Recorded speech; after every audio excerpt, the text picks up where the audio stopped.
Fala pessoal, bem-vindos a mais um vídeo desse canal. O episódio de hoje vai ser sobre um artista, né, que é como eu sempre às vezes eu falo, que é um artista que eu tava devendo a falar nesse canal, que eu acho até um crime, né, não ter falado disso, né, desse artista, que é, pra mim, um dos maiores, se não o maior vocalista de heavy metal, que é o Dio com o disco Holy Diver.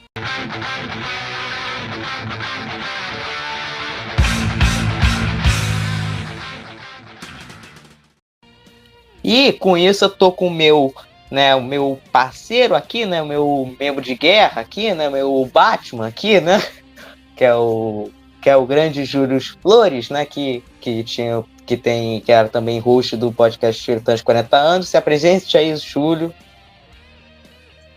Vamos lá, segundo episódio como membro fixo dessa bancada do Pod Discos. E Titãs 40 anos está quase terminando, porque assim que eu conseguir resolver uns problemas técnicos, vou lançar os 4 episódios que faltam. E, como foi falado no último episódio sobre o Manowar, que foi minha estreia como membro, agora eu faço parte agora desse grande canal do YouTube Podcast, que é o Pod Discos, para falar de assuntos que o Jorge não costuma falar e desafiar ele também, né? Coisa de velho. Mas é isso aí, vamos falar sobre o Dio, que é com perdão do trocadilho, é o pequeno gigante do heavy metal, das vozes mais poderosas. E convidamos uma especialista nesse grande cantor, que eu vou deixar o Jorge apresentar ela, que é minha amiga, que já participou do do podcast Titãs 40 anos. Vai lá, Jorge, apresenta a nossa convidada. E aqui a gente chamou, né, a nossa amiga, né, que eu conheci ela lá no grupo no Rock na Mesa, que eu participei com ela naquele episódio como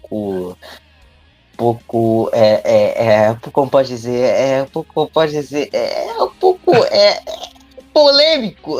Acho que não sei qual é a palavra que eu posso usar, qual é o adjetivo que eu posso usar, né, naquele episódio do Qual é a Música, parte 2, mas a grande Cris piscou. Pô, se apresente aí, Cris, pra todo mundo aí. Olá, Jorge. Olá, Júlio. Obrigada pelo convite para falar desse cara aqui, que eu acho que é o deus do metal para mim, um cara que veio na Terra para marcar uma geração. E é isso. Realmente foi um episódio do Qual é a Música. Para você foi constrangedor. Boa. Muito constrangedor. Mas a gente se divertiu, acho que o que mais vale é que a gente se divertiu bastante, foi muito legal aquele episódio. E é isso, o negócio é rock and roll na veia e vamos falar desse grande ícone do rock. Então, primeiramente, Cris, comente aí um pouco da sua relação que você tem um pouco com o Dio e até mesmo com esse disco Holy Diver, né, também, como você conheceu e tal. Olha, Dio, eu não sei nem te dizer quando que eu conheci Dio, porque parece que é uma coisa tão enraizada assim no meu gosto musical, que você parece que sempre esteve ali, sabe, dentro do que eu curtia, dentro do que eu ouvia. Mas eu conheci mais Dio, assim, não sei se é peculiar eu conhecer o Dio com a carreira solo do que eu fui conhecer depois a carreira dele dentro do Black Sabbath e do Rainbow. Eu conheci ele mais com a carreira solo. Então, esse disco, para mim, foi o que mais marcou, assim, que é o que mais me remete a Dio, é esse disco, entendeu? Esse disco. E é isso, é enraizado, assim, para mim. Não tem ponto-chave falando quando que eu conheci ele, entendeu? Sempre esteve ali, é sempre ali um ser onipresente, sempre esteve ali. Então, Júlio, você conta então também um pouco da sua relação, né, que você tem, né, com o Dio, né, também, né, como você conheceu e tal. Olha só, o Dio, eu também não vou lembrar a época, mas não foi assim dos primeiros que eu ouvi, né? Que primeiro eu ouvi o Black Sabbath, né? Com Ozzy, daí fui descobrir através da Rock Brigade ali, ou das revistas da época lá, dos anos 90, Top Rock, essas revistas nem existem mais, né? Eu descobri que ele tinha sido o segundo vocalista do Sabá. Daí a primeira coisa que eu fui ouvir dele foi naquele disco ao vivo, né? O Live View. Daí eu fui descobrir que ele... Daí pela MTV, daí no Fúria Metal, os clipes lá do Rainbow, que daí eu descobri que ele tinha sido do Rainbow também, e daí que eu fui ver os clipes dele da carreira solo. Daí eu fui... Achei sempre legal, né? Só que o Black Sabbath, por eu ter conhecido o Ozzy, primeiro eu prefiro o Black Sabbath com o Ozzy. Mas o Dio, eu sempre achei ele um baita vocalista, né? As músicas dele do Rainbow também são históricas, do Elf, que foi a primeira banda dele. Daí que eu fui descobrir que ele tinha carreira solo depois dessas 3 bandas daí. Digamos aí, o 4º trabalho dele foi a carreira solo. E sempre achei legal o vocal dele. E como a gente falou no episódio Menor, né, sobre os grandes vocalistas do metal, que o Eric Adams também tem um vozeirão, mas o Dio, pra mim, certamente tá entre os 5 maiores. Eu não sei dizer quem é o melhor, assim, mas são 5. Bruce Dickinson, Rob Halford, o Dio, o Ozzy, o Paul Stanley, o Eric Adams, isso aí são entre os meus favoritos, mas o Dio, depois que eu comecei a escutar, principalmente Sabá, eu fui buscar ali o Heaven Hell, Mob Rules, o ao vivo, né, todo. Daí o The Humanizer, dali de 92, e são grandes. Eu não escutei ainda o Heaven Hell, né, que quando eles não podiam usar o nome Sabá, né, Black Sabbath, por causa da Sharon Osbourne, mas esse aí é um que eu tenho que procurar ainda. Mas é isso. E vamos falar de Holy Diver hoje. E tu, Jorge, como é que descobriu esse pequeno gigante? Como é que eu... Né, minha vida ainda foi... digamos assim, quando meu quarto ficou ainda mais... Pegou fogo ainda mais. Pegou fogo, muito fogo pra caramba. Eu dei um monte de morcego aqui, né? E comi a cabeça do morcego, inclusive, né?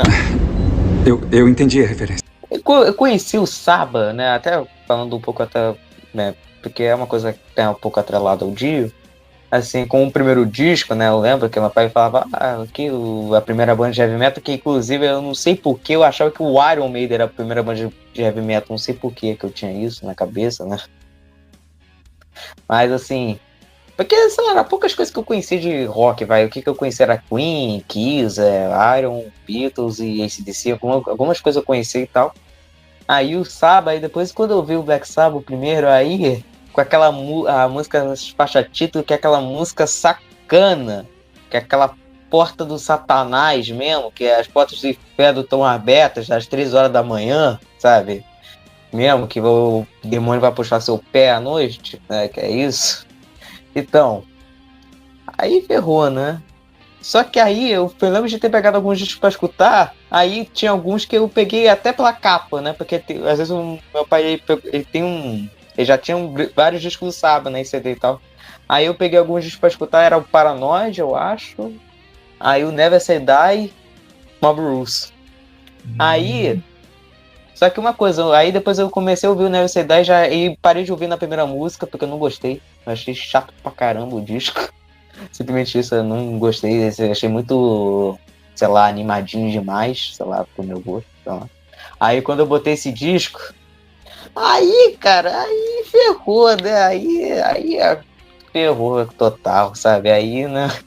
Aí foi aí realmente que eu conheci o Dio mesmo, porque, assim, eu nem reparei.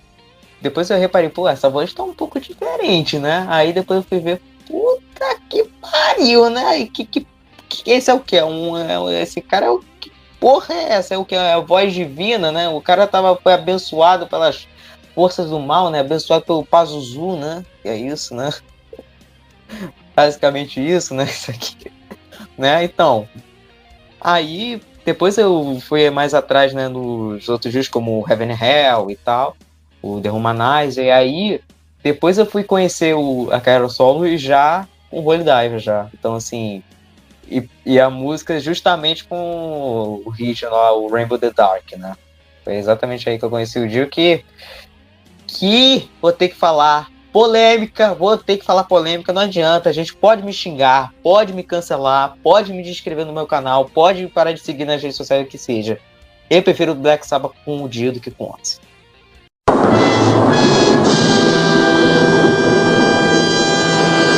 É opinião e acabou, porque... Contrafatos no argumentos, né, Ju? Contrafatos no argumentos.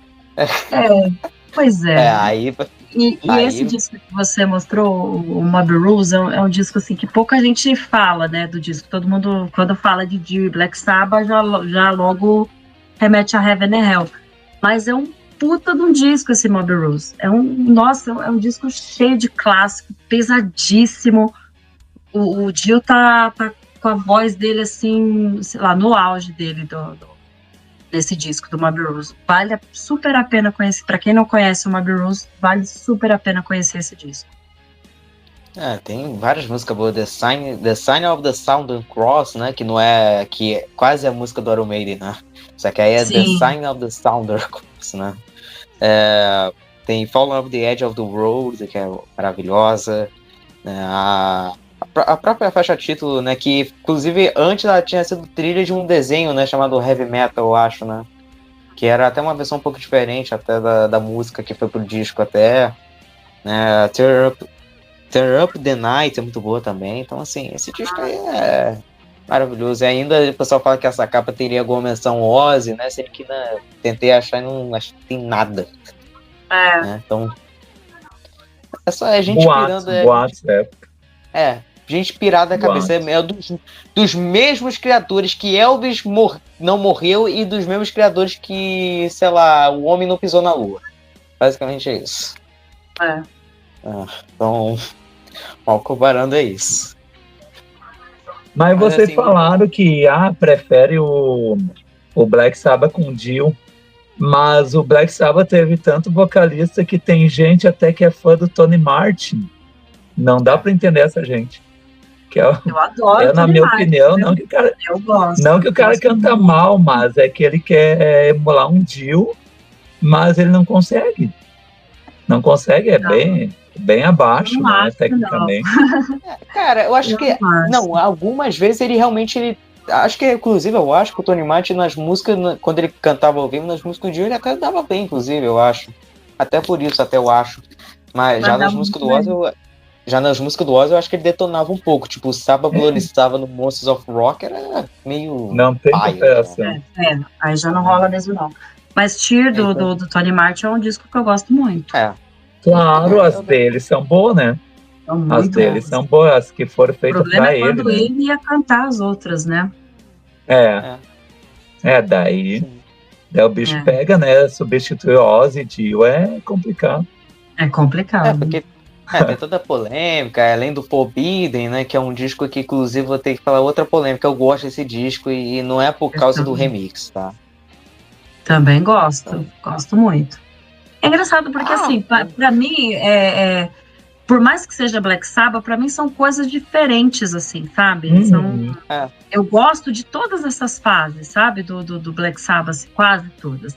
Mas, assim, pra mim é como se fosse bandas diferentes, porque tem sonoridade diferente, tem estilos totalmente diferentes.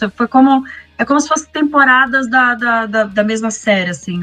Deixa eu ver uma série que tem temporadas assim. American Horror Story. Cada temporada é diferente, mas é a mesma coisa, sabe? Eu entendo como dessa forma o Black Sabbath, entendeu? A única coisa que une todos os discos do Black Sabbath é o Tony Iommi, que ele é o único que toca em todos os discos. Justamente. É a guitarra, o resto muda estilo. Não tem como ficar igual ao mesmo, tá certo? Pois é. É exatamente isso, hein? Ainda mais que uma coisa, eu acho que tirando talvez o Glenn Hughes, né, também, porque aí também era uma questão era pra ser um disco solo, mas a gravadora não queria, aí eles botaram no disco Black Sabbath aí por causa disso, né? Mas assim, no geral, acho que realmente, por mim, que é o Tony Iommi, é o cara, né? Depois, pra mim é Tony Iommi, depois até o Geezer Butler, eu acho. É o segundo porque ele teve mais composições que o Ozzy, porque o Ozzy, você pega, sei lá, Back the Moon, aí você vai lá, todas as composições, tá escrito letras pro Ozzy Osbourne. Seria que o cara não compôs porcaria nenhuma do disco. Não compôs nada, sabe? É só, talvez, as melodias vocais que o cara deve ter feito, mas nada. O cara não fez nada, mano. O cara não compôs nada. Mas só para fazer um jabá gratuito, que é a única revista de metal, acho que sobreviveu, né, a internet, a Road Crew, que é uma baita revista, né? E eu tenho uma edição física, que quando se comprava em banca ainda, que eles fizeram uma discografia comentada, disco a disco, assim, ó. Foi uma reportagem muito grande, assim, mas bem legal. Cada disco numa página do Black Sabbath. Nossa, que revista legal. Foi assim, eu demorei assim para ler, mas assim, eu tenho muita informação. Muita, de repente, uma hora eu mando em PDF para vocês, mas é muito legal. E os caras da Road Crew, eles entendem, né? E tem fãs ali do Black Sabbath, ali, ficou bem completa a reportagem. E para terminar, que até ia falar por mim, o Tony Martin imitando o Dio, pelo menos. Só para terminar a polêmica mesmo. Pelo menos é melhor do que ter um vocalista como o Blaze Bayley no Iron Maiden. Só isso que eu digo. É verdade. Então, porque, né, uma coisa é o Hurricane Way, né, porra. Meu Jesus, né? E ainda, quando ele canta, mano, o pior, tem uns vídeos dele cantando The Clairvoyant nessa época que o Blaze cantava. Enfim, não vou querer me estender muito, mas já sabe. Vamos falar de Holy Diver. Vamos falar de coisa boa. Vamos voltar pro Dio, né? Vamos falar de coisa boa. Bora falar do baixinho. Acho que essa merda aí, porra. Um dos melhores substitutos numa banda, não tem? Exatamente, é por isso. Eu vou falar um pouco da ficha técnica do álbum. Ele é o álbum de estreia, né, do Dio, né? Exatamente, né? Lançado em 1983, né? Já tá com 41 anos, né? E tem a formação, né? Que é com o Ronnie James Dio no vocais, o Viva Kepler na guitarra, o Jimmy Bain no baixo e o Vinny Appice na bateria, né? Que vale lembrar, né, que o Vinny Appice ele já tocava com o Dio no Black Sabbath, né? Foi através do Bob Rules, né? Porque o Heaven and Hell era o Bill Ward ainda, aí depois ele saiu, aí depois entrou o Vinny Appice, e aí, né, depois da polêmica que teve, né, com esse disco aqui, né, o Live Evil, o Dio deu uma de Dona Florinda e falou, olha, não vamos misturar com essa gentalha. E aí foi isso. Gentalha! Aí deu nisso. Da banda levou o Vinny Appice. Siga meus pontos. Na separação ele ficou com o baterista. Pois é. E o Jimmy Bain, né, já era um cara que já era um conhecido, porque ele já tocou no Rising, né, do Rainbow, né? E o Vivian Campbell, ele era de uma banda chamada Sweet Sabbath, né? E depois do Dio, ele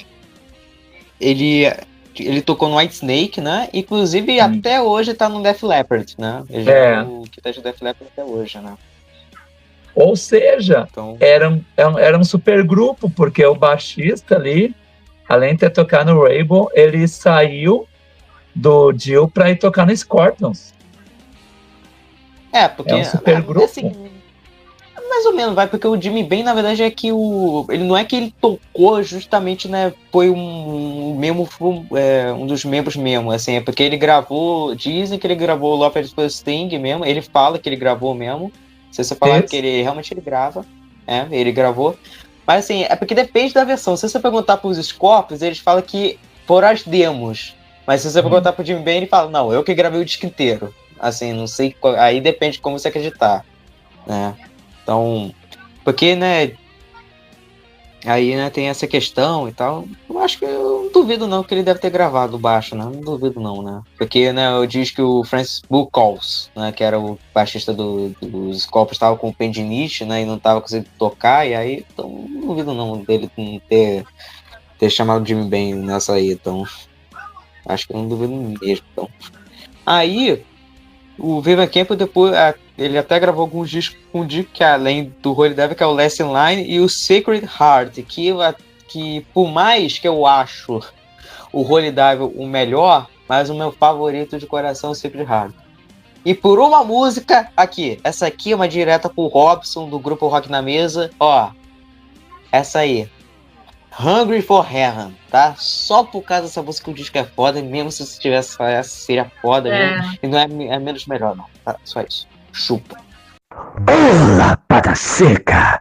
Aí o Holy Dive teve 2 singles, né, que é os maiores clássicos, que é a faixa título, né, e a Rainbow the Dark, que inclusive tiveram clipes, né, que curiosidade, nem me lembrava que Holy Dive teve clipe, nem me lembrava disso.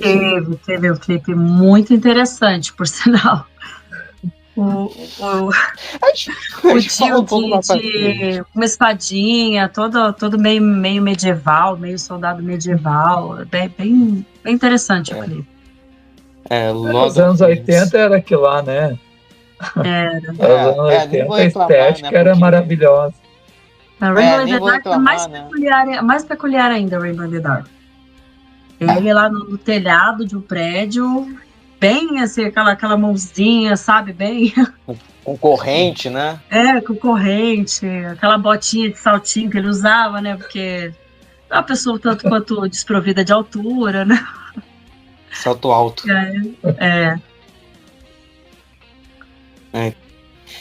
Aí, né, mas também nem vou reclamar dos clipes, porque, né, minha banda favorita, que é o Kiss, né, já fez tantos clipes nos 80 tão meio... ridículos. Extravagantes, né, Tosco. Clipe tosco mesmo. Tosco, são ruins, mas são bons. São ruins, mas são bons. Entendeu? Então... E até eu vou perguntar um pouco para vocês o que vocês acham da capa desse disco, que para mim é uma capa belíssima, né? Que teve até um pouco de polêmica na época, né? Por causa tem o mascote dele, né? Aqui, né? O Murray. Que seria até mais polêmica até a capa, que seria, digamos assim, acho que um padre de cabeça crucificado, de cabeça para baixo, acorrentado, dentro da água. Aí o pessoal falou assim, eu acho que a gravadora não vai curtir muito essa capa, vamos pegar mais leve. Aí fizeram esse padre, aí o Dio falou que não, vamos confundir aí, ninguém sabe quem está salvando quem, se o Murray está salvando o padre, se o padre está salvando o Murray. Diz o Dio que era para confundir um pouco a ideia das pessoas sobre essa capa. Pois é.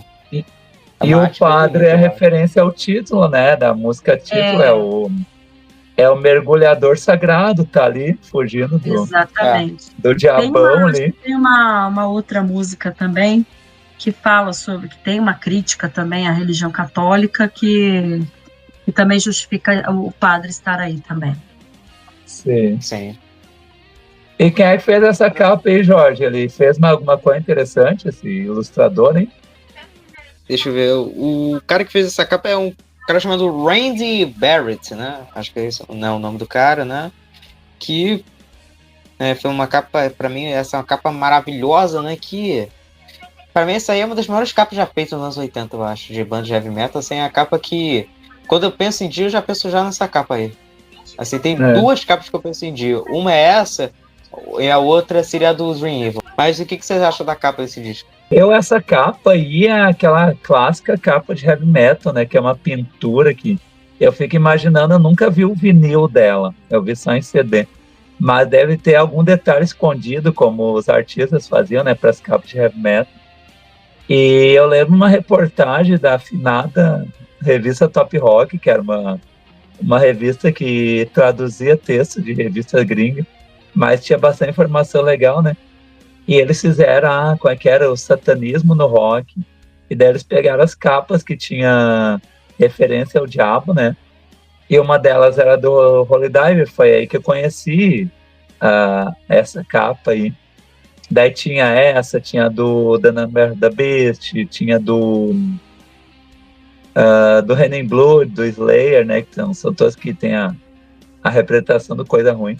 Mas essa aí, entre essas todas, eu achei a mais bonita, porque o Murray não é, digamos, o diabo encarnado, né? Ele é um personagem do Dio como é o Ed para Iron Maiden, né?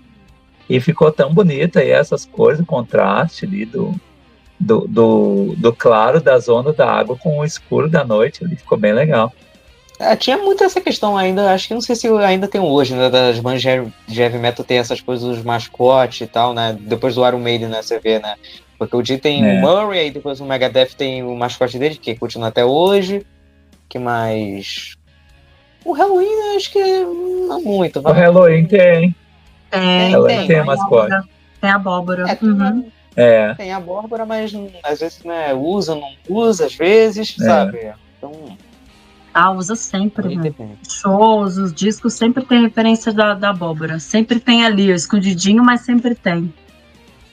O Bruce Dickinson, não sei se vocês vão lembrar, o Bruce Dickinson, ele botou na capa de um dos discos solo dele, antes de entrar pro Maiden de novo, ele criou um personagem também, que era o Edson, que era uma referência ao Ed, que era o filho do Ed, que ele fez num disco só. Né?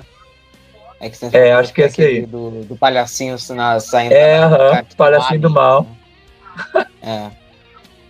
Né, que é meio curioso, né? Porque ele chamou o cara que era do Maiden, que era o Adrian, e ainda bota o nome ainda com, né, bem, né? É que nem o Edson. É que nem uma pessoa que saiu da Globo. Aí, vou criar a minha nova programa, a Globo. A Rede Globo de televisão. É tipo assim, sabe aquele trabalho de escola? Copia, mas não faz igual, entendeu?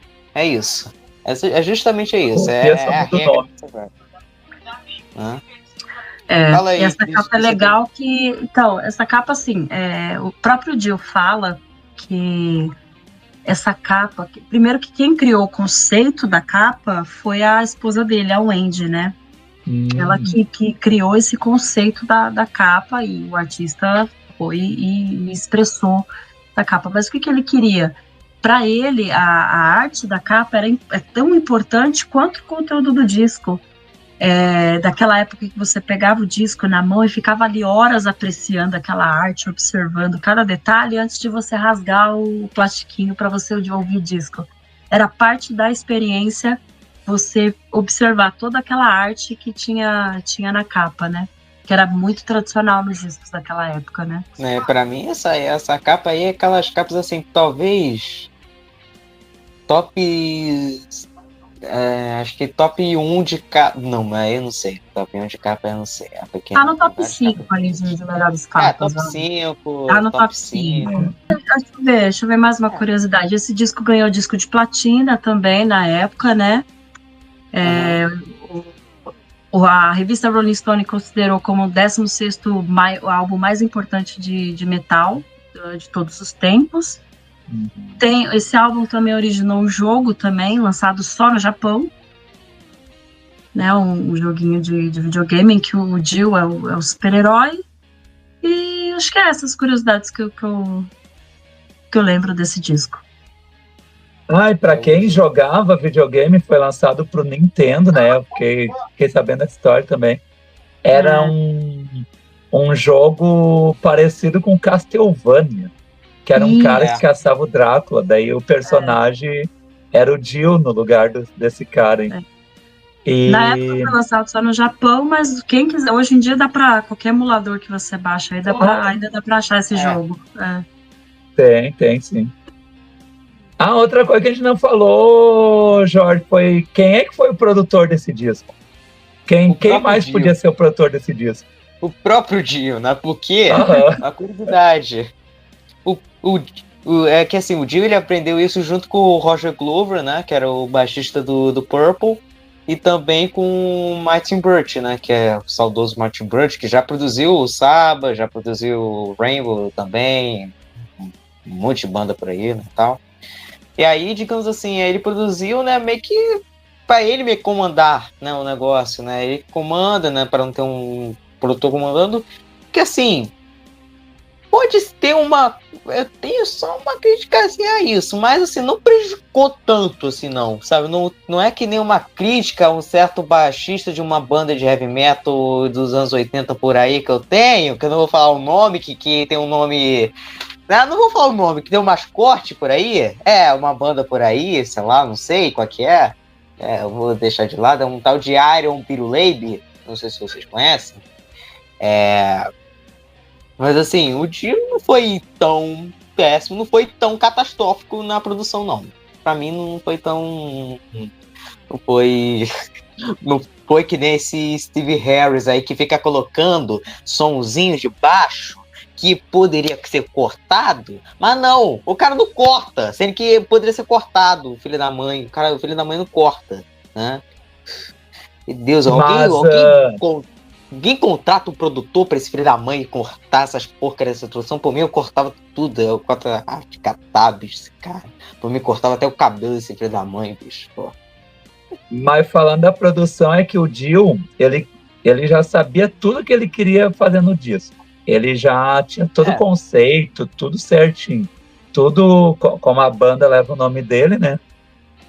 Ele já tinha tudo certinho. Ele pensou, então por que eu vou chamar um produtor para fazer se eu já sei exatamente o que eu quero?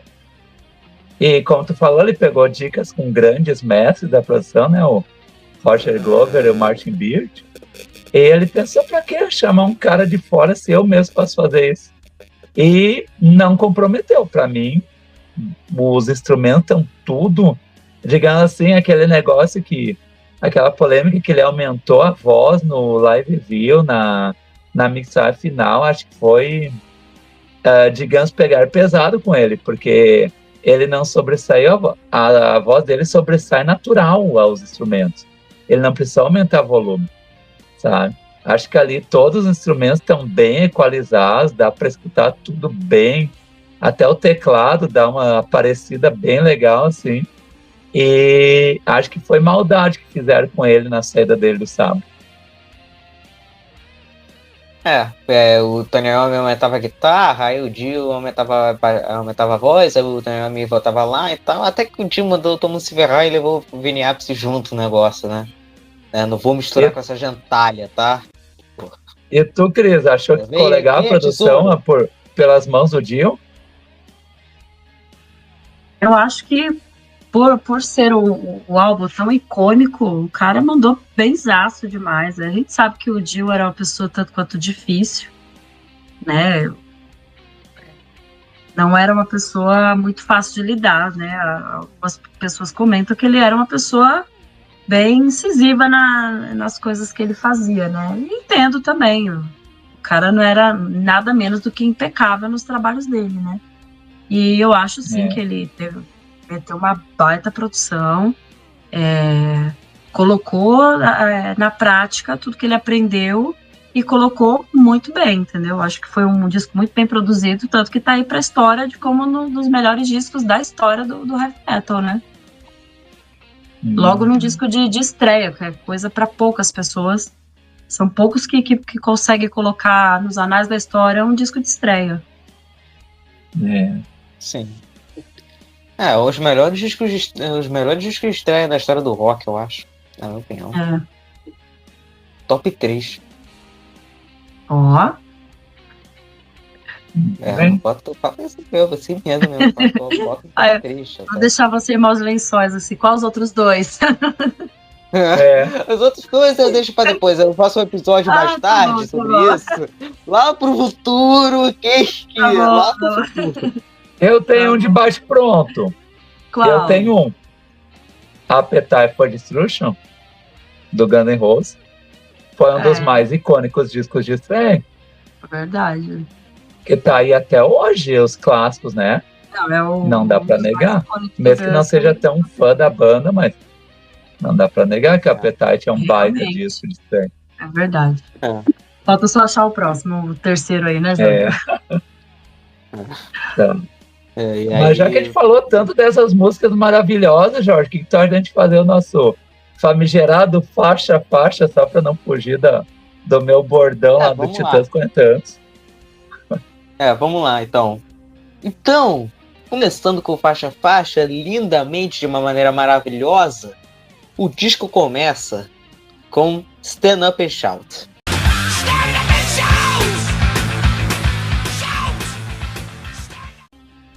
Começando em ordem alfabética. Começando com a Cris aí. Começa aí você. Cara, é uma música que chega com o pé na porta. Ela já chega dando nome pra já dar o que a gente espera do disco já. É uma música, curiosamente a música, ela foi a última música a ser escrita, a última música a ser gravada, mas ela veio como se ela tivesse sido parte do disco desde o início. Ela já chega já mostrando a que veio já mesmo. Levanta, grita e vambora que o negócio aqui vai pegar fogo. O que você acha, Júlio? Cara, assim, ó, eu faço minhas palavras da Cris, tudo que eu tinha pensado ela falou. Eu já ia levantar e dar um chute aqui, mas não vou fazer isso, vou poupar você dessa cena, porque quando começa a tocar essa música é a sensação que dá, levantar e gritar e sair correndo, porque ela é uma música muito enérgica e que nem a Cris falou, a curiosidade é que ela foi a última a ser gravada e o Dio finalizou sozinho a música. O Vivian Campbell já tinha feito a base dele, já tinha terminado de gravar, já não tá mais no estúdio, o baixista já estava lá com os Scorpions, acho que só o Vini Epps ficou ali junto com o Dio ali, dando um apoio moral, mas não parece que eles começaram com essa e foi só crescendo, digamos, né? Mas é uma boa abertura para um bom disco de estreia, não podia começar melhor. Exatamente, é uma música assim, como até realmente a letra, até aquela letra de metal autoajuda, né? Que é, digamos assim, né? Que é, tipo assim, seja, tipo assim, se imponha e grite, né? Como até a música, né? Stand Up and Shout, né? Que é isso, né? Que música foda, né? A música que já começa, é um refrão que gruda na minha cabeça, assim, quando eu penso nessa música, ou vem, penso em duas coisas, é o riff e o refrão. Eu penso em duas coisas nessa música aí. Que é realmente a música que você dá vontade de jogar a cadeira pra tudo qualquer lado, você joga o celular quando você tá com raiva, você faz tudo aí, até que você percebe a merda que você fez, né? Que é isso, né? Então, assim, essa música aí é perfeita. Essa música aí é perfeita pra abrir o disco. Essa aí é nice. Essa aí é maravilhosa. Agora a próxima, que aí já é um hit, né? Um dos hits do disco, né? Se não o segundo maior hit dele na carreira solo, Holy Diver.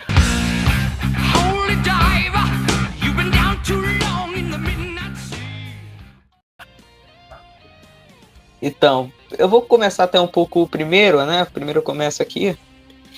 Essa aí, como eu até falei, nem me lembrava que tinha um clipe, que era um clipe até um pouco, né, com o Dio medieval, né, com espadinha, né, que é Metal, o nome que eu dou, Metal, Steel and Fire, né, que é o metal, quando o heavy metal se encontra com o Village People, que é desse jeito aí, fica desse jeito aí. Fazer o quê? Mas, assim, ela já existia até antes da formação do disco, até, e aí o Dio ele queria que essa música fosse até mais grandiosa que Stargazer, por exemplo, e também que fosse até grandiosa ao nível de Heaven and Hell, inclusive. Que até que faz parte tipo uma trilogia, né? Stargazer, aí depois Heaven and Hell, aí o Holy Diver, né? Que seria uma trilogia perfeita, ainda mais Stargazer, que vou falar, é melhor que Starry to Heaven, é melhor que November Rain, e então, tô de mais lençóis mesmo, fazer o quê? Eu estou sentindo uma treta! Então, pra mim é a música que fica com o refrão na cabeça, pra mim é um dos grandes clássicos do Dio, e a letra é resumidamente baseada nos ensinamentos católicos, né, que ele questionava pelo fato da igreja, do cristianismo ser baseado pelos medos e tal, e por isso a letra é cheia de alfinetadas, né, no catolicismo, né, e o Holy Dive é um nome próprio, né, e não uma figura, tipo, sei lá, Jesus Cristo, né, que na história dessa letra que ele surge em outro planeta E aí ele mergulha, né? Tipo um mergulho sagrado que ele faz, né? E assim ele completa a missão do planeta, aí ele vai para outro planeta. Aí o narrador, o observador, né? Ele tenta convencer ao Holy Diver que naquele planeta não tem salvação. Aquilo não tem mais, sabe? Não tem essa coisa de salvação. Então, assim, aí tem toda essa questão da letra aí, né? Que vale lembrar, né, que o Dio ele teve uma criação católica, né, também, né? Tanto que esse aqui era meio que para espantar maus espíritos, né? Que né, era a questão da avó dele, né? Se eu não me engano. Então, A avó dele que fazia pra ele e ele levou isso pra vida. e acabou marcando, né, um negócio desse, né? Uhum. Então aí vai você, Júlia, deixa a Cris por último porque ela é suspeita, né? Bem suspeita pra falar da É um dos clássicos do heavy metal. Quando fala em... O Dio é a personificação do heavy metal, então a faixa título do disco de estreia dele só podia ter virado um clássico. Aí o único porém que eles até comentaram eu estava escutando o Crazy Metal Mind sobre esse disco, né? Para dar uma relembrada e pegar opiniões divergentes também. O único porém é 1 minuto e poucos de vento e vando antes de começar a música. Isso aí. Essa é a coisa que foi o produtor devia ter descontado salário por isso, porque nem o Daniel falou no CMM, se quer escutar vento, vai na janela, cara, não precisa botar 1 minuto e pouco no disco. Mas tirando isso, é um clássico, ela começa explosiva ali, depois dessa parte do vento aí, e é grandiosa, não tem outra palavra para descrever ela. Mas vai lá, Cris. Mas antes da Cris falar, realmente, essa parte de vento aí, realmente poderia, sei lá, por que não bota, sei lá, wind, aí pronto. Bota isso, aí como fosse a introdução, aí depois separa. Sei lá, cara, aí realmente faltou a mão do produtor. Aí esse é o único porém. É o único porém que o Dio cometeu. Mas também, né, até o Deus, né, pode errar, né, também, né. Com certeza ele tem todo o direito de errar. Meus paninhos estão todos passados para ele, entendeu? Cara, Holy Diver é, assim, se não uma das 3 maiores músicas do Dio, assim. Começa aquele ventinho, por mais que dure 1 minuto e meio o ventinho, mas a hora que você começa a ouvir aquele ventinho, você fala, cara, lá vem aquela música que você não consegue não balançar a cabeça. É um clássico de todos os tempos, é uma música tecnicamente muito bem executada, com um riff de guitarra assim, muito característico, muito... tecnicamente ela é muito perfeita, essa música, sabe? Qualquer lugar que toca, você sabe que é essa música, sabe? Não tem como não errar, não sei quando você esteja muito nervosa no qual é a música, a gente erra. Mas acontece. Mas é uma letra muito épica, né? Muito mística, tem essa questão de coragem, de batalhas épicas e simbólicas, né? Esse simbolismo da religião, que ele era muito católico mesmo, por conta da ascendência italiana dele. Então, acho que é isso, assim, não tem muito nem o que dizer de Holy Diver, porque para mim é o top 3 ali da carreira do Dio, de todas as bandas que ele passou. Holy Diver com certeza é o clássico dos clássicos. Que, né, eu fiquei meio sem jeito que você citou qual é a música de novo, que é aquele Memória de Deus. Isso aí vai te perseguir o resto da vida, Jorge. A gente entende, Jorge, que a sua internet não estava colaborando, como você mesmo falou, você não estava ouvindo muito bem o começo das músicas. E o Júlio estava muito ágil naquele dia. Ele tomou alguma coisa ali, um pré-treino. Estava um fire aquele muito dia. Ágil, entendeu? Até eu não consegui alcançar a agilidade do Júlio, entendeu? Então, Tá perdoado. Agora veio memórias de guerra aqui agora. Um abração pro William, né? Que reuniu nós três, né? E graças àquele aquele episódio que eu conheci a Cris. O Jorge eu já conhecia de outros carnavais, mas ali a Cris foi uma grata surpresa. Agora a gente tá alugando a Cris pra todo que episódio. E pode chamar, vamos aí. Vamos lá, vamos para a próxima lá. A próxima faixa, Gypsy.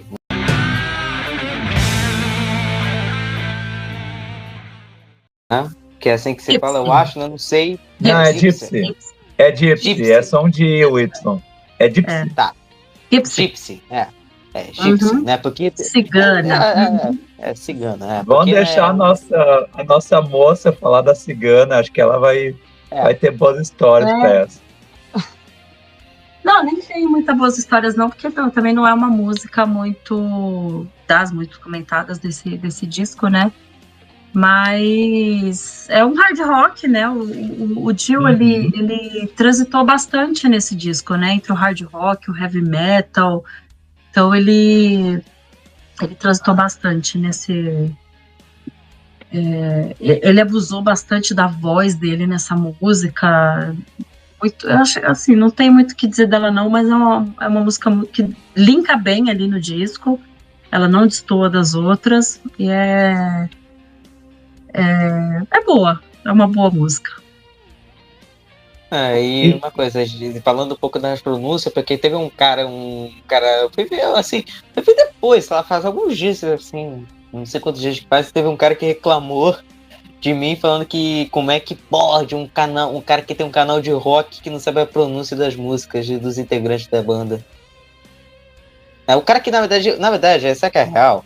O cara na verdade que tem um canal de rock, ele tem que saber de rock, tá? Ok? Só isso. Pai, Júlio, pra continuar. É isso.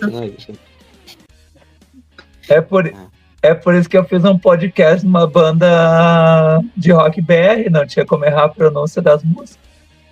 Ali foi 100%.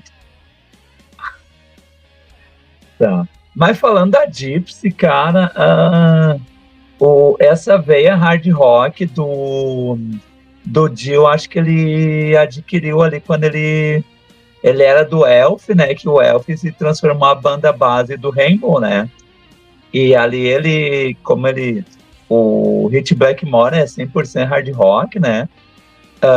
Acho que foi ali que ele pegou, daí, que nem a Cris falou, esse disco ele transita bem entre o heavy e o hard. E eu tava pensando como teve troca de integrantes assim entre 4 bandas básicas do metal hard e o hard, né? O Deep Purple teve vários integrantes, que daí que formou o Rainbow, que daí o Blackmore foi pro Rainbow, daí teve gente do Rainbow que tocou no Deep Purple, e daí tem o White Snake, e respingou no Black Sabbath. Se pegar essas 4 bandas, teve gente que tocou nas 4, que fez parte das 4. E daí por isso que dá essa mistura de gêneros, acho que, minha opinião, né, mas isso é uma coisa que eu tinha observado, digamos assim, por fazer uma árvore genealógica do metal, essas bandas estão tudo no mesmo galho, né? O que vocês acham disso? Faz até um pouco sentido, né? O Coverdale até quase entrou no Black Sabbath algumas vezes e tal. Isso. O Johnny Tanner, vale lembrar que tá todo de Purple, inclusive. Na verdade, aquele disco lá, o Slaves and Masters, é um Rainbow disfarçado de Purple, né? Porque tem 3 membros do Rainbow, né? Que é o Johnny Tanner, o Rich Blackmore, né? O Blackmore tava. E que mais? Acho que é tipo assim, bem resumido, é o Rainbow com o John Lord e o Ian Pace tocando. Surge o Rainbow com o Whitesnake, porque eles tocaram no Whitesnake também.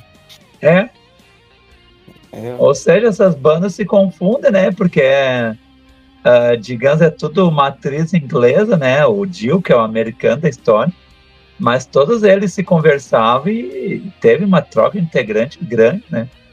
Que chega a confundir até. Pra quem, digamos, é iniciado no rock agora, né? Vai ver as fotos da época. Bah, mas o cara tá nas 4 bancos. Como é que conseguia, né? Pois é, aí eu tenho que falar um pouco dessa música que é um hard and heavy, né? Que às vezes eu falo, né? Que esse disco ele tem músicas assim que às vezes realmente ele mistura o hard com o heavy metal. Tem músicas assim, né? Que até várias bandas até fizeram isso, não só o Dio, né? Também, mas vários outros artistas fizeram um pouco disso até. E música assim maravilhosa. Essa aí, a guitarra, né? Só a guitarra no começo já dá um pé na porta também, né? Na verdade, esse disco aí, né? É chovendo molhado, né? Também falar nessa música, né? Também, né? Então, porque esse disco aí, né? Como eu falei, esse disco aí é feito por Deus. E só quem falar que é ruim tá totalmente errado. Beleza, tô brincando. É a opinião de todo mundo. Só tô sendo irônico completamente. Então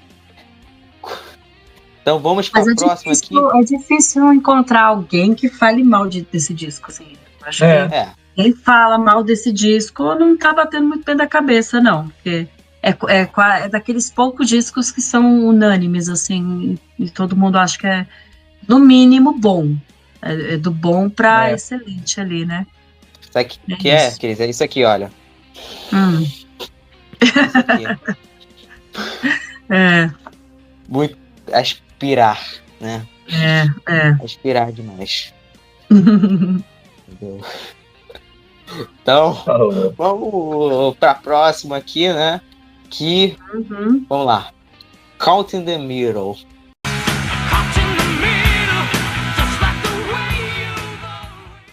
Começa aí você, Júlio, que você, né, nunca começou, então começa aí primeiro você, aí depois a Cris, depois eu termino falando dessa faixa. Que honra, Caught in the Middle.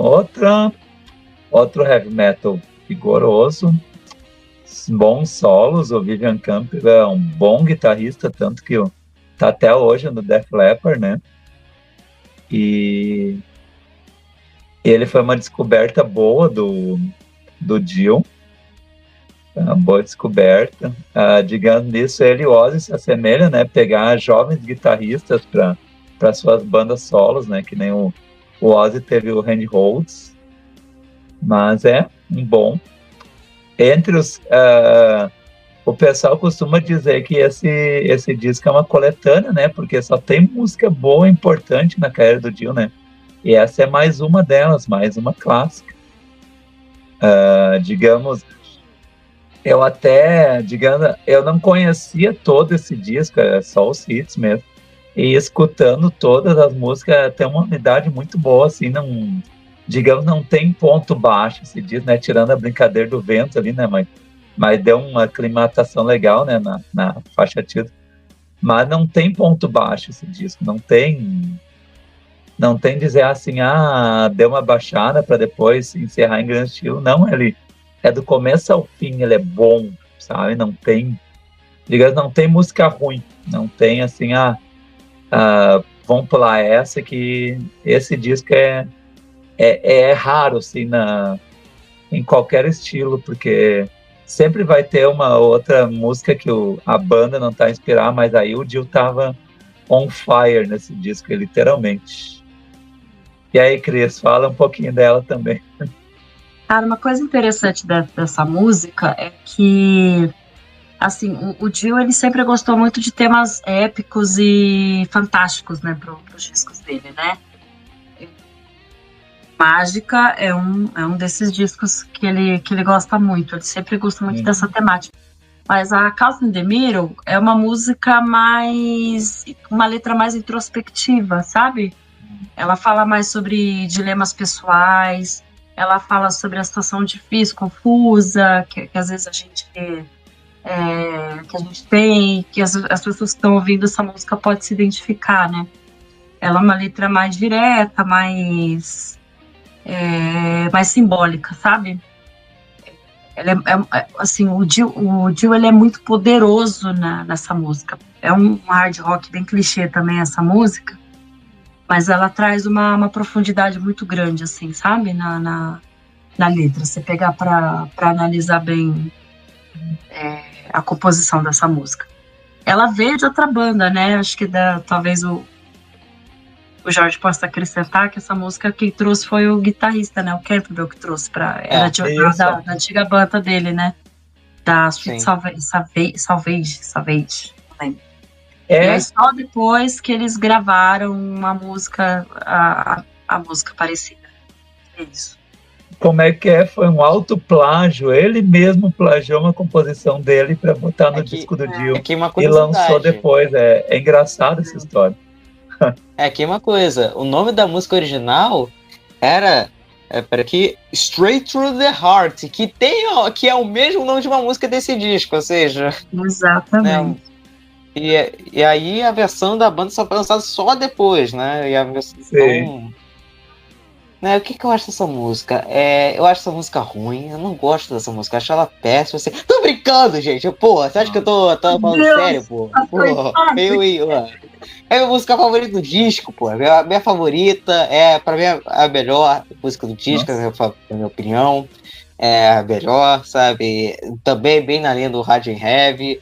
É uma das mais subestimadas, na minha opinião, daquela do Dio, na minha opinião, sabe? E a letra também é muito boa também, tá?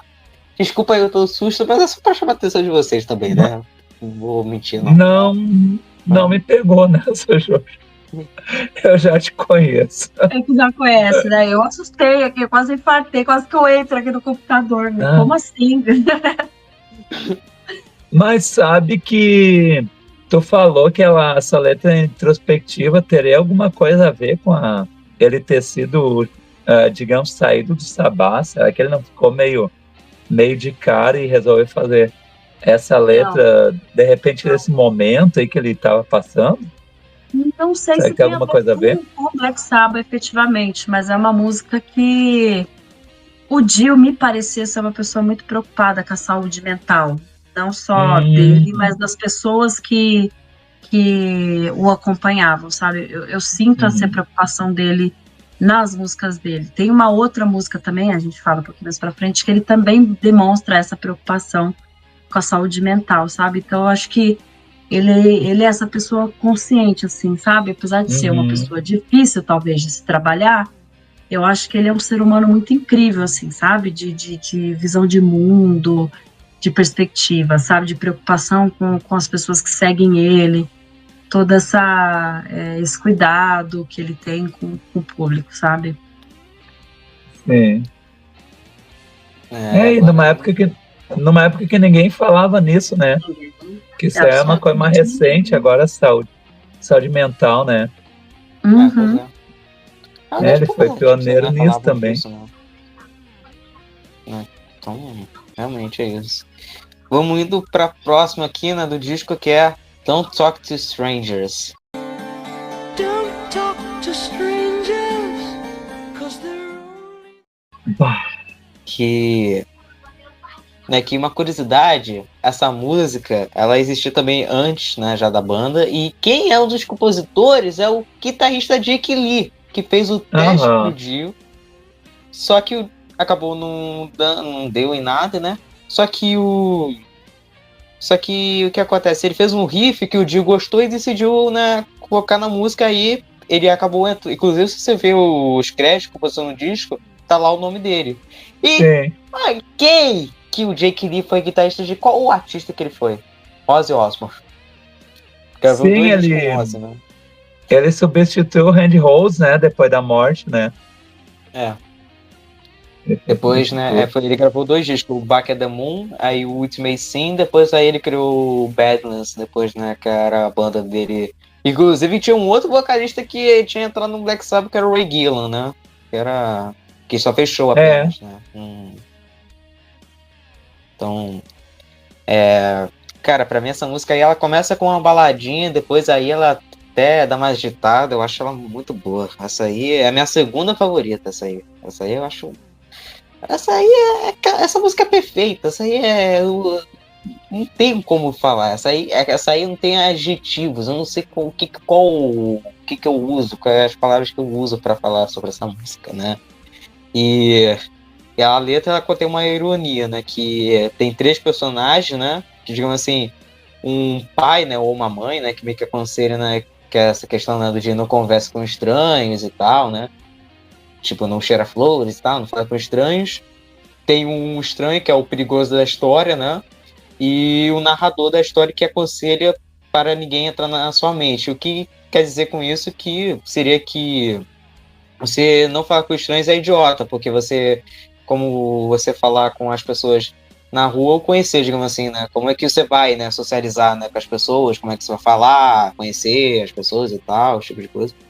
E a mensagem seria que você tem o seu próprio julgamento com quem você deve ou não falar com as coisas que deve ou não fazer, e não se guiar, sabe? Então, muito por isso, né, que a letra vai, né? Isso aí, ela vai muito por esse caminho aí. Vai aí, você, Cris, eu deixo o Júlio por último aí. Cara, também é uma das minhas músicas favoritas também, do Talk to Strangers. É um exemplo claro da mistura que o Gil gosta de colocar com misticismo, simbolismos, com um conselho simples, não falar com estranhos, entendeu? É sobre os perigos, né, da vida do dia a dia, né? Tipo, é uma metáfora, não falar com estranhos, mas uma metáfora não só falar com estranhos efetivamente, outros conselhos, né? Para a vida que, até como o Jorge falou, de personagens que falam do pai e da mãe que dá esses conselhos, né? Uhum. E aí a gente tem o simbolismo dessa criatura misteriosa que tem na música, né? Que ela é sombria, é uma figura que representa ali o engano, a tentação, o mal, né? Então, ele representa bastante, né, nessa música aí, né? Cara, uma música começa ali também bem uma baladinha mesmo, mas também mete pé na porta, daquelas que você fecha o olho e só sente. Aquela que você só sente, você nem consegue cantar junto, porque você só quer sentir essa música. Então, Essa é um dos tipos de música que eu gosto, assim, que ela dá um plot twist, assim, a gente acha que vai ser quem tá escutando a primeira vez, acha que vai ser uma balada, e do nada começa o peso daí, fica rápida, e é legal a surpresa dela. Eu sei que é um dos hits do Dio, porque quando eu lia na Brigade sempre citavam, né, essa música, mas quando eu fui escutar a primeira vez foi uma surpresa boa, muito. E essa ironia do não falar, eu já tinha pensado muito antes de conhecer essa música, que falava sempre, que era conselho dos mais velhos, não para falar com isso aí na rua, tem que ir direto para casa, não sei o que. Daí eu já pensava de criança, mas como é que eu vou conhecer as pessoas se eu não falar com ninguém? Né? Daí se criou um monstrinho, né? Não parei de falar desde que... Mas são várias. Isso que é o legal do heavy metal, né? Que muita gente, quem não é fã de heavy metal, diz que é só barulheira, né? Esses dilemas existenciais, isso é legal pegar, traduzir a letra, ver o que quer dizer. E tem muita coisa. A maioria das bandas heavy metal tem essas temáticas variadas, né? Mesmo que nem o Dio é mais místico, né? Que nem a Cris falou, mas tem muita metáfora para a vida, né? Não adianta. É a boa escola, né? Traduzir as letras de heavy metal. E é isso. Baita música. Altos. Exatamente. É aprender fora da escola. Muito bem. Uhum. Pois é. Então, né, vamos para a próxima aí, né? Que é a Straight Through the Heart.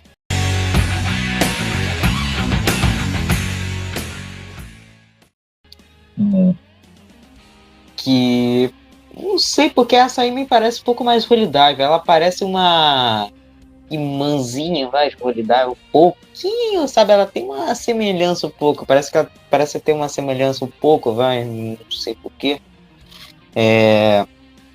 Eu acho ela boa também a letra meio que fala, né, que o mundo é um grande faz de conta, né, que você tem que esconder, né, que você pensa, né, as suas emoções e tal, né, e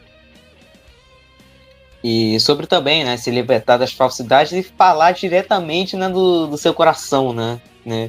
E o Dio falou que era o que ele sentia na época, né, o que ele realmente sentia, né, então essa música eu acho boa também, apesar que não é que, digamos assim, não é a minha, já não é as minhas favoritas, mas eu acho uma música boa, mas também, né, esse disco ele tem alto nível, né, já cansei de falar isso, mas também não dane-se também, né, um disco, né, como o Júlio falou, não pulo nenhuma faixa, pode ter, sei lá, não é um destaque, mas dane-se, eu vou continuar ouvindo esse disco até o final, né? Então, eu vou deixar aqueles por último aí, então fala aí, Júlio, um pouco dessa música aí. O tema dela, agora eu não tinha pesquisado muito, mas tem muito a ver que eu, de coração, eu sou escolado, né? Pela milionésima vez eu falar, sou infartado e sabe o que que é, a gente sabe o que que é a tanta força do coração para a nossa vida quanto na parte sentimental, né? E o dia eu tava meio mordido também, né? Acho que sabe que quando a gente tá na pior fase, parece que é quando a gente fica mais criativo e fica mais sangue nos olhos, né?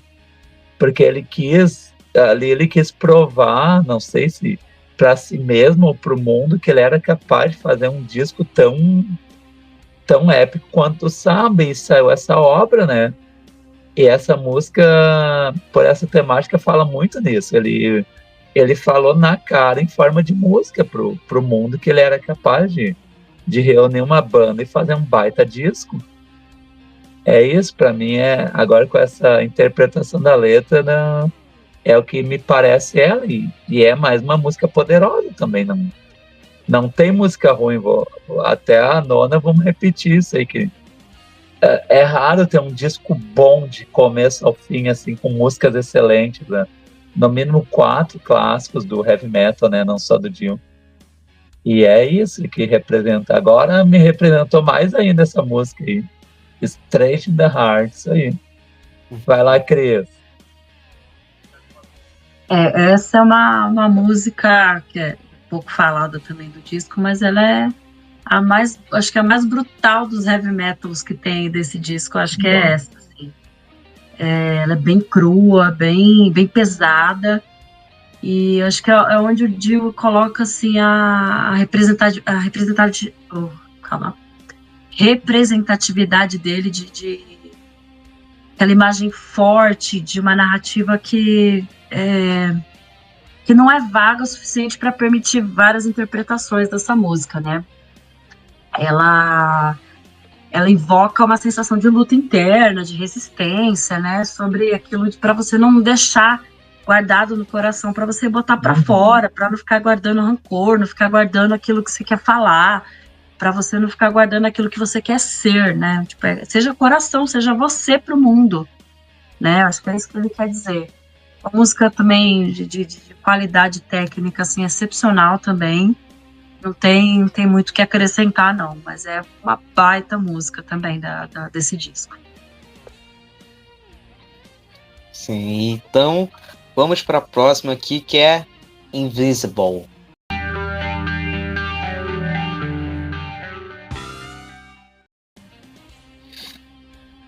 É uma faixa, assim, né? Não é invisível, né? Como essa aí é péssima, né? Ou seja, não é virgem. Não, né? Aí não dá pra ver, obviamente, porque aí não é DVD, o negócio. É filme, né, pô? Antes, no começo, eu achava ela piorzinha do disco. Eu achava ela piorzinha do disco, assim, não que ela era ruim, mas que ela era tão mediana no disco. Mas hoje eu gosto mais, eu gosto muito mais do que antes. E talvez, né, vendo... Assim, ela começa também, né? Assim como a Don't Talk to Strange, né? Começa com uma baladinha, depois vai para um metalzão e tal.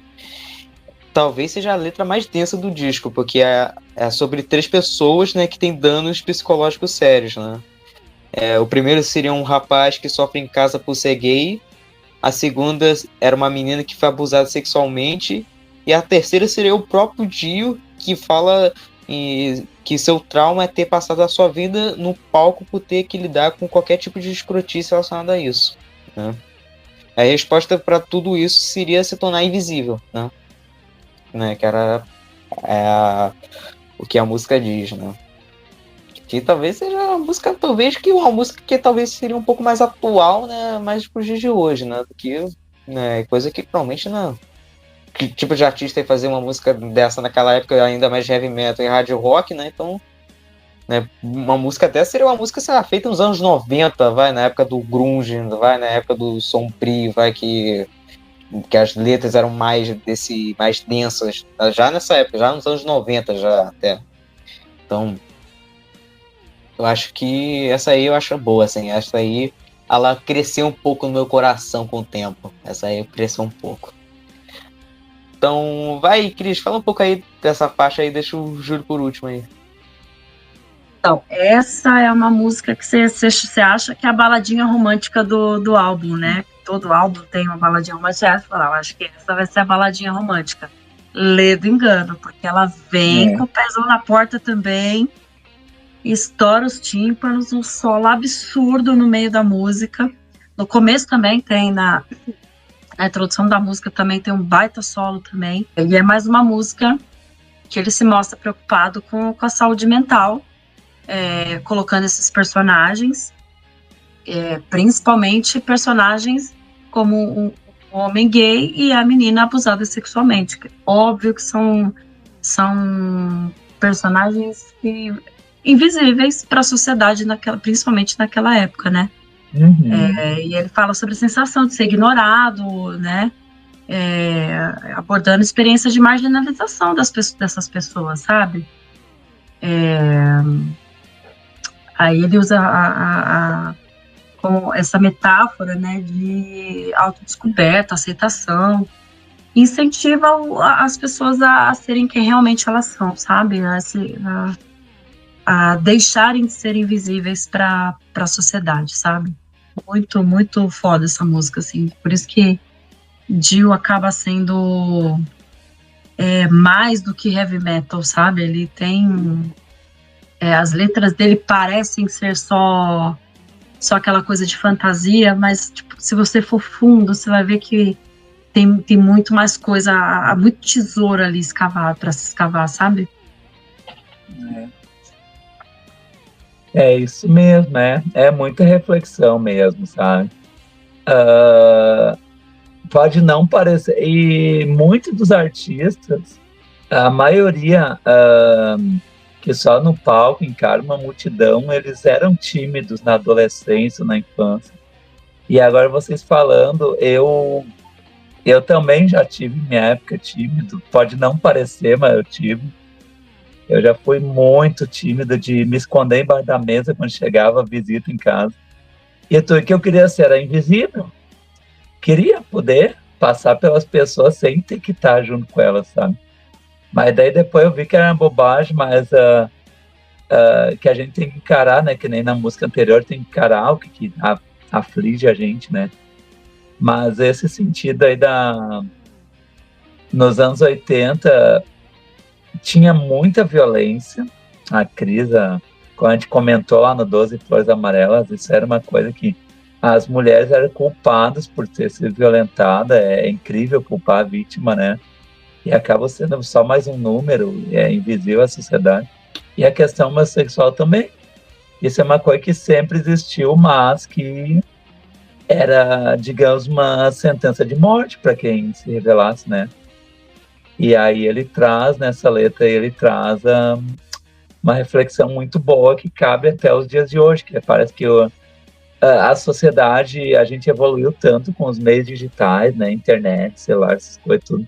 Mas a mentalidade de muita gente ainda está pré-anos 80. É incrível ter que falar isso hoje em dia, em 2024, mas tem muita gente retrógrada ainda no mundo, sabe? E o Dio, a gente não comentou, ele já faz 14 anos que ele faleceu, né? Em 2010. E parece que nada mudou, sabe? 2010 para cá, parece que as coisas tendem a polarizar, sem querer levar para o ramo político, a sociedade em geral, né? Parece que as pessoas, quando tem aquele comportamento de bando, vê um falando mal de uma coisa, vai lá, todo mundo comenta lá, crucifica uma pessoa por ter uma opinião diferente ou ser diferente, sabe?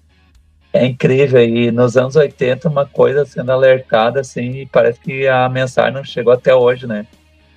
É incrível, mano. Ainda ter que discutir isso, sabe? Nem parece quem tá no século XXI. Pois é. Exatamente isso. Então vamos para a próxima, que aí já é a mais animadinha e já é o hit do disco, né? Rainbow in the Dark.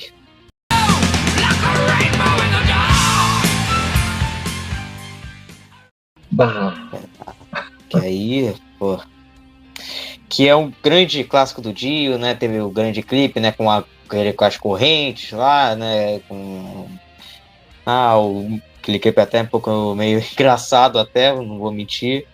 E uma curiosidade, agora eu fui ver, assim, tem coisa relacionada à Marvel, sim, porque ele foi trilha sonora de um filme da Marvel, sim, pois é, realmente, porque teve um filme que me deixou um pouco traumatizado, foi um dos filmes também que é Memórias de Guerra também, que foi uma tortura para ter assistido até o final, que é um filme chamado Thor 4, Amor e Trovão não, quer dizer, Corno e Tesão, de tão ruim que ele é. Ele eu adorei esse filme, Love and Thunder. Eu adorei esse filme, Love and Thunder. Adorei. É um mundo à parte, um mundo paralelo de Marvel, mas eu adorei esse filme. A trilha sonora é fenomenal. É ótima, né? Mas aí, pô, a trilha sonora... Então aí a trilha sonora é melhor que o filme, né? É 1000 vezes melhor que o filme. Se for olhar para esse ponto, a trilha sonora é muito melhor que o próprio filme, mas eu gostei do filme. Eu sou uma menininha que gosta de um romance. Aí eles pegam um herói romântico como Thor. Pobre herói, né? Sem dar spoiler, mas o final dele eu não gostei, porque não é legal. Coitado. Pois é. Se alguém ainda não viu, né? Sei lá. Na verdade, o filme já tá no Disney Plus, já em 2022, o filme foi lançado, então não é nem spoiler já falar disso. Né? Então... Lembrando também que o Dio tem um vilão inspirado nele, né? Fala, Cris. Brilha, Cris. Tu que sabe essa informação. Fala. Eu sou uma exímia consumidora de animes, gosto de animes, tá? Não parece, sou uma jovem senhora, mas eu assisto anime, porque eu tenho filhas, né? Eu preciso acompanhar o que minhas filhas assistem, né? Apesar de que este anime não é para menores de 18, que é o JoJo's Bizarre Adventure. Aí tem um vilão chamado Dio, é Dio alguma coisa, eu esqueci agora. Dio Brando. É Jordano? Dio Brando, obrigada, Jorge. Isso. Dio Brando, que é o vilão inspirado no Dio que tem nesse anime. Tá, mas a aparência dele lembra o Dio? A aparência dele? Ou é só o nome mesmo? Agora você me pegou. Dá um Google aqui. Não, nada a ver. É loiro. Não, nada a ver. Depois o Jorge coloca aí para quem for assistir no YouTube. O Jorge coloca a foto do vilão aí que foi inspirado no Dio. Não tem nada a ver. Tá bom. Mas voltando à música, posso falar que eu não... Essa música, cara... Dá um spoiler do nosso episódio que nós três participamos no Rock na Mesa, o Qual é a Música 2. Essa música eu achei que aquele teclado no começo... Por que isso? Por que isso, cara? Por que tem que porque essa música foi uma das músicas da competição. Foi. E quem levantou a mão, a Cris, porque eu não sabia que era Dio naquela época. E eu achei que era uma flauta ali no começo, mas é um teclado, né? Que ela é bem épica, né? Essa música. E eu achava que era uma flautinha. Só que era um teclado fazendo esse som. E eu achei interessante isso aí. Que foi falar naquele episódio. Característico, por sinal. E a temática dela... eu tava pensando, Rainbow in the Dark é o arco-íris no escuro. Quer dizer, não existe. Porque é uma metáfora, agora vocês vão me ajudar, porque eu não... Tenho que confessar que eu não consegui pesquisar as letras.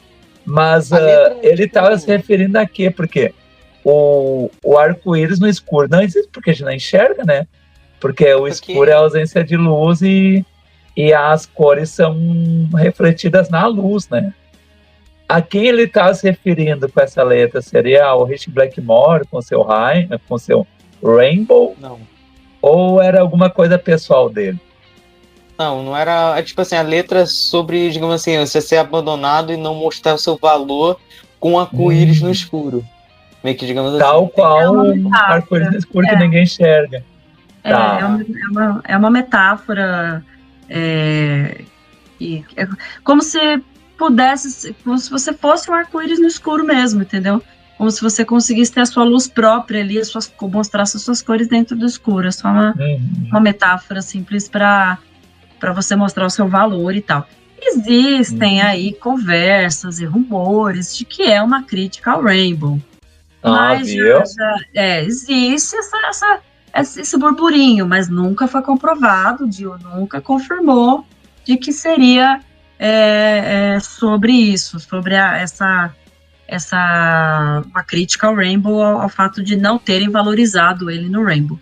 Tem até um vídeo no YouTube, aí um cara no YouTube que fala exatamente isso, ele fala que é uma crítica sim ao Rainbow e tal, mas ninguém nunca confirmou, o próprio Dio também nunca confirmou. Inclusive, essa música não era nem para estar no disco, porque o Dio não gostava dessa música antes. Era uma música pop para ele. Ele não queria. A banda, tem até uma história aí que eles falam que o Dio foi correndo para cortar a fita, a banda segurou ele e falou: não, essa música vai ficar. E ficou, e deu um baita de um sucesso essa música. Sim. Pois é. Conseguiram segurar a mão do produtor, então. Gostei dessa. É a única vez que conseguiram. Porque imagina se não segurasse, aí não teria um sucesso. Imagina, gente. A gente viver sem Rainbow in the Dark hoje, não tem como. Não tem. E dá um spoiler também, né? Já que falamos de Rainbow in the Dark, qual é a música 2. A Cris foi a mais rápida de todas, levantou a mão. Acertou o cantor, beleza, Dio. Errei a música. Tu falou Holy Diver, Cris. O que houve? Foi nervosismo foi nervosismo. Na hora? Primeira vez, né, gente? Primeira vez no podcast, né? Nunca tinha participado de nada nesse tipo. Nossa, deu um branco na hora. E aí, troquei bola, troquei Holy Diver. Nossa, foi um micaço. Pra mim, aquele erro... Daquele dia, pra mim, foi o erro mais inadmissível. Assim, até hoje eu não me perdoo por ter errado essa música lá. Mas eu também tenho um, não sei se vocês vão lembrar, que o William, ele fez que é o pacote de vantagem para cada um. E o meu pacote de vantagens era o rock nacional, né? Daí, quando começou o Nananá do Raimundos, lá eu levantei a mão, beleza. Mais um ponto. Daí eu gritei, eu quero ver o oco, e era Poder de uma Pessoa. Ali foi excesso de confiança, daí não foi nem branco ali. Ali foi minha vergonha alheia, daquele dia foi pior erro também. Mas acontece, programa ao vivo é isso, programa ao vivo gravado. Mas é um clássico, ó, Rainbow in the Dark é entre as... Aí acho que não sei como ela tá no heavy metal, mas tá entre a top 10 do Dio, em toda a vida dele, contando em todas as bandas que ele participou, né? De tão importante que essa música é. Sim, tanto que já tocou várias vezes ao vivo, nunca saiu do setlist, eu acho. Depois disso, nunca saiu, né? Então, é a música que ficou ali pra sempre e ponto, né? E o Dio não botando fé foi que nem o Slash não botando fé na Sweet Iron Mine, né? E aí o Exo teve que forçar, e aí a música foi um sucesso, né? Digamos assim. Não é que ele não gostava, ou a mas Beth, assim, ele não botava ou a Beth do Kiss, né? Que virou a do B, a última música do disco ali. E foi o maior sucesso comercial do Kiss até hoje. Mas sucesso assim depende, né? Porque o de single seria o Smith, né? Porque a Beth era lá do B de Detroit, né? Aí, sim, mas em vendas foi. Foi que alavancou o Kiss, a super estrelato ali. A Beth até hoje é a mais, digamos, vendida em single, né? Em single, isso aí que conta lá nos Estados Unidos. E era uma música totalmente relegada, né? Era o Sábado de Sol, né, do Peter Chris, sabe, né? Sábado de Sol. Cara, Sábado de sol, cara. Tá, deixa quieto. Vamos pra próxima então. Vamos já. Terminando aqui o disco. Shame on the Night.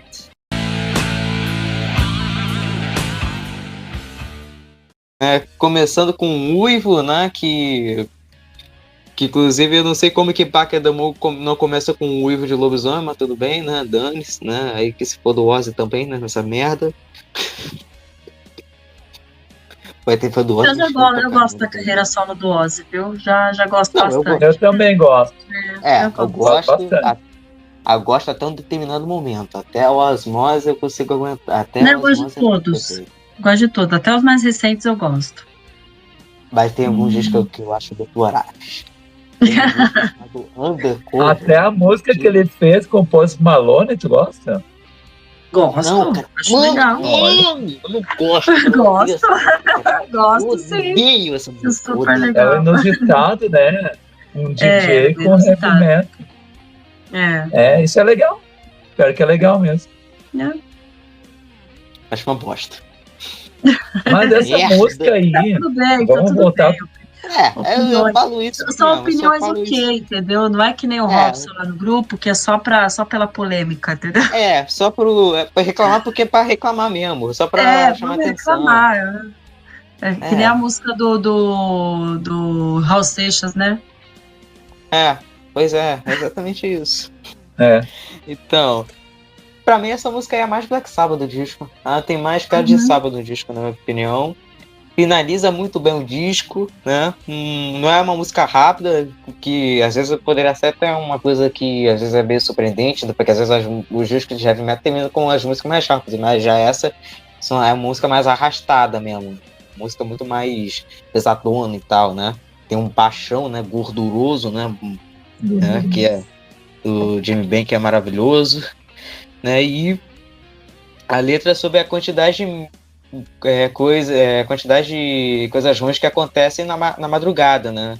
Digamos assim, que às vezes a pessoa arrepende de ter feito, até no dia seguinte, digamos assim, porque na madrugada já é uma hora que o pessoal já poderia estar em casa, mas às vezes a pessoa já tá fazendo merda na rua, que seja, em qualquer outro lugar, passando vergonha e tal.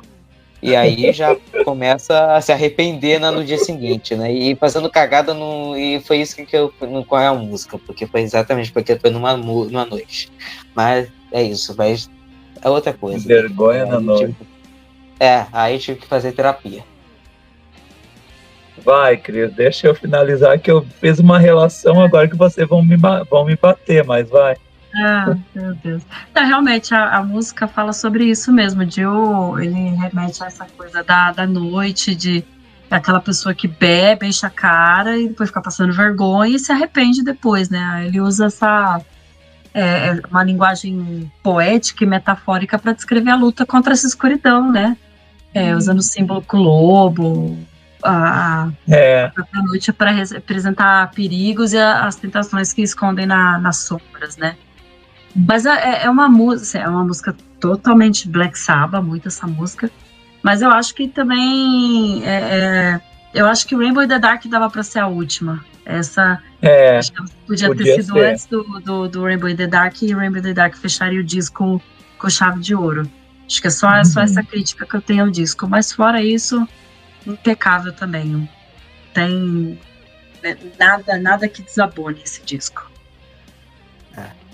Cara, Tatu e você falaram maravilhoso, essa música é boa, o tema é bom, mas agora o Jorge falando o significado da letra, essa eu sabia. Me veio o nosso Peter Pan na mente, o Dinheiro Preto com aquela música. O que você faz quando ninguém te vê fazendo? É tipo assim, o cara na escuridão fazendo besteira, né? Vai vir Capital Inicial, não esperava.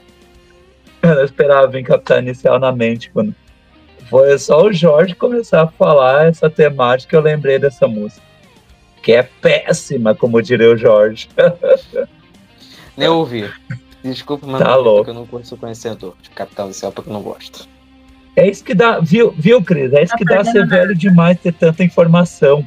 A gente É que A gente relaciona umas coisas nada a ver, rádio sabe? ainda, Júlio. A gente é consumidor de rádio, a gente era Aham. obrigado a ouvir as músicas, entendeu? Essa molecada Sei. agora, eles escolhem o que querem ouvir. A gente não, a gente ouvia rádio. Então, pra ouvir as músicas que a gente gostava, a gente era obrigado a ouvir o que não gostava. A Passar gente pela conhece sua unha. tudo. É, E essa música tocou muito em 2002, tu lembra, né? Nessa época. muito, né? Foi bem nessa época que eu escutava muito rádio no serviço. Eu deixava o rádio a tarde inteira ligado e essa aí tocava umas 4 vezes por tarde. Era muita coisa. Fala muito. E eles estavam em alta, eles vêm direto aqui pro Rio Grande do Sul, no Planeta Pânico. Uma coisa que eu tô desde o começo para comentar. O Dio esteve entre nós em 92. Tu lembra quando na turnê The Humanizer do Black Sabbath, o Dio veio para Porto Alegre, ele fez turnê no Brasil com o Black Sabbath.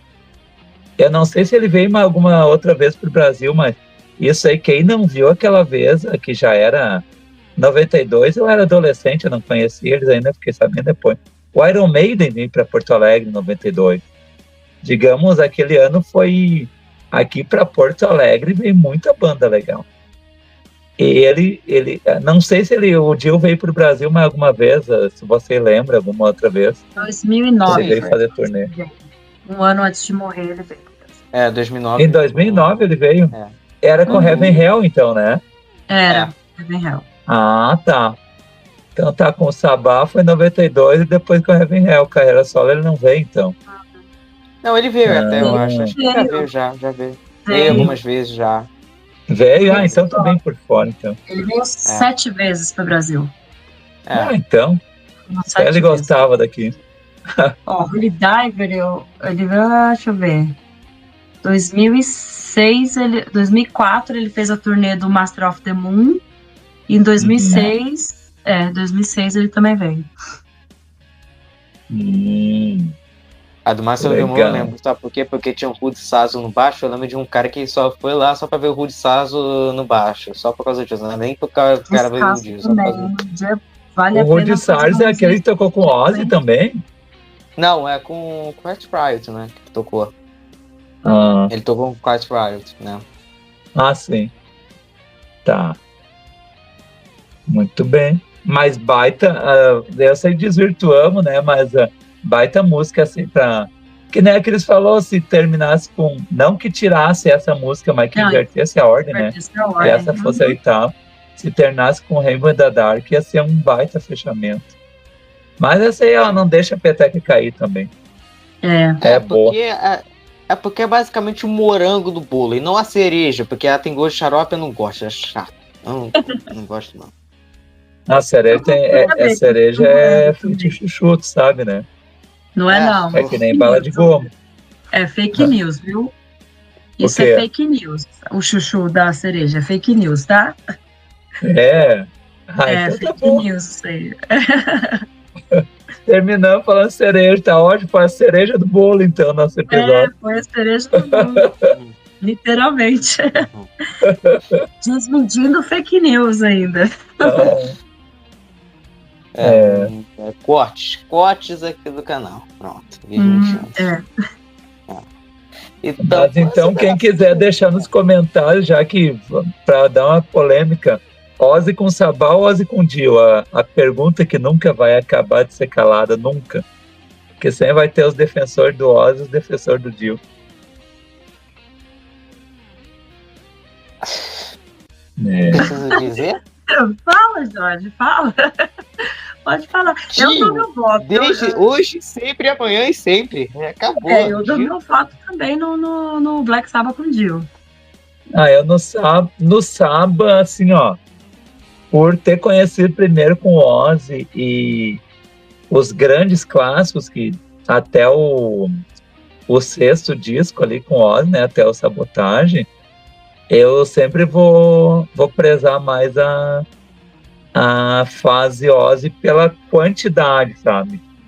Porque ali os clássicos eternos estão ali até o 6º disco. Não desmerecendo o que o Dio veio a fazer depois, né? Porque foi que nem a gente tá comentando antes, é a mesma banda, só que com outros integrantes ela dá uma outra dinâmica, né? Com o Ozzy era uma coisa, com o Dio veio a ser outra coisa totalmente diferente. E depois com a Ian Gillan, com o Tony Martin, cada vocalista teve a sua importância, né? Por 1 ou 2 dias, mas teve. Mas o velho Ozzy tá aí até hoje, né? Tá louco. O Ozzy é imortal. Ele se recusa a morrer. O cara simplesmente não quer. Morreu quase várias vezes, mas é o Highlander. É o Highlander. Ele é o Highlander do universo aí, mano. Cara, foi o sangue do morcego, aquele que ele mordeu, que tocar no palco. Acho que deixou ele imortal. Só pode. Era um vampiro. A pessoa quebrar uma... Ai, caramba. Osso aqui da coluna, do pescoço e não ficar tetraplégico, não tem explicação isso aí. Né? Ele sofre pra caramba hoje em dia, né? Ele fala que ele sofre de dores terríveis hoje em dia, tanto que não consegue mais se apresentar por conta disso, que ele tem dores 100% do dia dele, né? Mas o fato dele não estar tetraplégico é um milagre, já é um milagre. Né? É um milagre. Pois é, ainda bem, né? Então vamos para considerações finais aqui. Para mim, né, é o melhor disco do Dio, né? Apesar que meu favorito é o Sacred Heart, que novamente vou falar de Hungry for Heaven, chupa Robson, tá ok? Assim, para mim, assim, é o melhor disco, é o melhor do Dio, né? Porque pô, tem os maiores clássicos do Dio, tem uma das minhas favoritas, que vou citar as duas, né? Que é Caught in the Middle e Don't Talk to Strangers, que são para mim as mais perfeitas do disco, mas também né, nem vou falar de Rainbow the Duck, que já é Chovendo Molhado, já falar de Holy Dive, né? Porque para mim é aquela coisa, se eu fizesse um top 3 de discos de estreia, eu botaria esse disco aí, em terceiro lugar. Mas assim, né, os outros dois, lá no futuro, né, em 2035, quem estiver ouvindo já vai saber. 2038, quando vai saber. Um futuro muito distante. E a nota que eu vou dar para esse disco, por mim eu daria 30, mas eu tenho que dar 5, né? Fazer o quê? Então vai aí você, Cris, né? E finaliza com o juro aí. Eu acho esquisito esse negócio de nota de 1 a 5. Para mim é de 1 a 10 e a nota é 10, tá? Mas ok, se regras do programa, eu sou convidado, então seguirei regras do programa, vão dar 5, né? Pra mim, esse é o melhor disco da carreira solo do Dio. Em seguida aí de Killing the Dragon, que eu adoro. Master of the Moon, The Last in the Line. Cara, carreira solo do Dio é fantástica. Green Evil, o Mágica é linda, assim, é uma disco teatral. É uma mágica, né? Um disco teatral, assim, lindo. Lindo. O Júlio, que viu 12 Flores Amarelas, que gosta dessa coisa cênica e teatral, vai gostar do Mágica, com certeza. Boa dica. É um disco conceitual. Muito conceitual.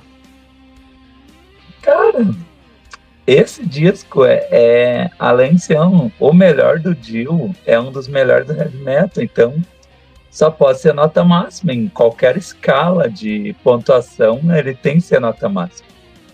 Tem que ser apesar do ventinho lá, o ventinho ventando, vento ventania lá da Holy Diver, mas é nota máxima, é nota 5, 10, 1000, que seja. 100, mas o Dio no seu esplendor ali, ele com toda a vontade de fazer um disco clássico e conseguiu. Nem sempre que a gente almeja, o que a gente deseja, a gente consegue, mas nesse disco ele conseguiu, porque ali ele era o manda-chuva, ele era o produtor, e os caras só foram na onda dele, né? É isso. Apesar da banda ser primorosa, todos músicos ótimos e todos tocaram em grandes bandas, né? Todos eles, e o Dio conseguiu reunir um time bom para conseguir fazer o disco que ele queria. Agora fica meu compromisso escutar os próximos discos, né? Que eu não escutei os outros ainda. Vou seguir ali no Spotify a discografia. E quando chegar o Mágica, eu vou procurar o vídeo também, né? Para o complemento também. Legal, boas dicas. A gente sempre sai de um episódio com dicas do que ouvir, o que assistir. Isso que é o legal do nosso... Como é que já tá virando bordão na nossa galera? É o multiverso da loucura dos podcasts e canais de música na internet. É isso que tá virando a nossa galera. Que é melhor que o filme Multiverso da Loucura. Ai, de novo. Preciso falar. É que eu não me seguro, gente. Fazer o quê? Mas é isso, pessoal. Espero que vocês tenham gostado do vídeo, que acompanhou até o final. Se vocês aí ficarem irritados por ter falado que Black Sabbath é melhor, bode as costas. Fazer o quê? Né? Aceitem, né? Tem que aceitar, né? Opinião é opinião. Fazer o quê? Então, né, se despede aí, Cris. Fala um pouco mais do seu trabalho aí, né? Com o negócio de discos até, né? Que eu senti até o negócio do Holy Dive, né? Com disco de ouro, mas vendeu, né? Infelizmente, né? Logo agora no dia da gravação, né?